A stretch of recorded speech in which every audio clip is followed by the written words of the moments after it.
folks in Denver have always been committed to improving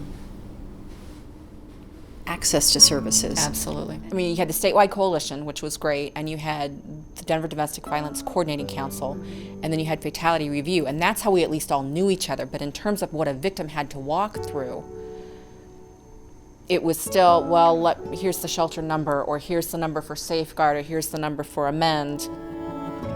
It wasn't as easy, I think, for the victims. The whole design of the Rose Annam Center was based on focus groups that you ran and people who had survived and were asked, if you had had a place to go, what would it have been like and what would have been there?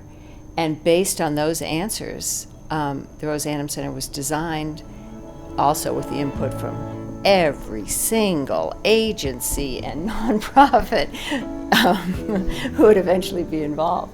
But the survivors' input was always critical. It was important from the beginning, and still is. The value of the model of a family justice center is it is created to try and address a variety of those needs over time, that it isn't a short process for a victim to work their way through what they need to.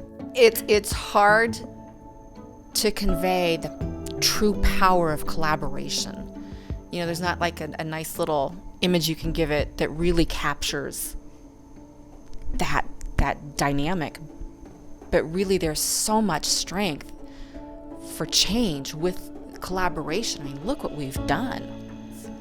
There's a superpower that comes with the collaboration of the partners in this building. And when someone walks in our doors, they get the benefit of all that.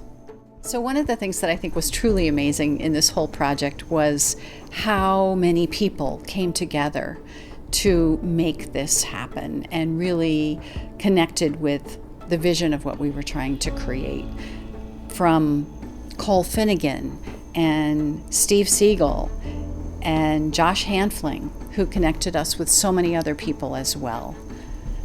Certainly all the work of Mayor Hancock. Cynthia Kaufman, who came to the rescue when we needed her most. Oh, and Mitch Morrissey, who was a champion from day one.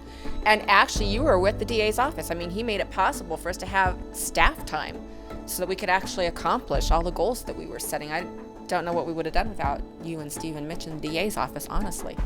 And then, of course, Rose Annam. We've got some incredible partners, and we've been bringing new partners to the table, and those that are here have new ideas too, and there's this synergy that as the different partners learn each other's services better and think, oh, we could collaborate in this way, who knows what we could create in the next 5 years. It was absolutely amazing how people understood and wanted to help. And you can see their names on the wall. They were heroes too, because they really invested in more of an idea than anything else. There wasn't a family justice center in Colorado before the Rose Annam Center.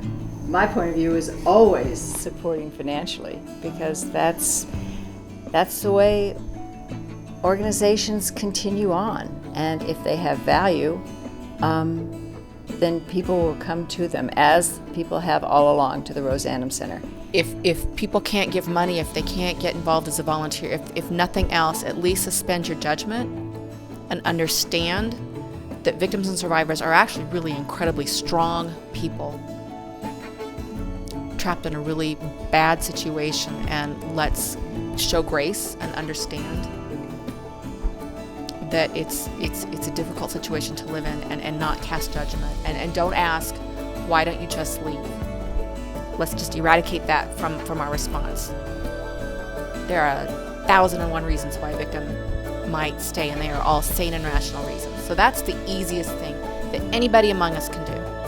That's the purpose of the Rose Annam Center, is just to bring all the services and all the agencies and all the big brains around into one spot and just try to solve the problems of each individual person as they walk through the door and make their lives better.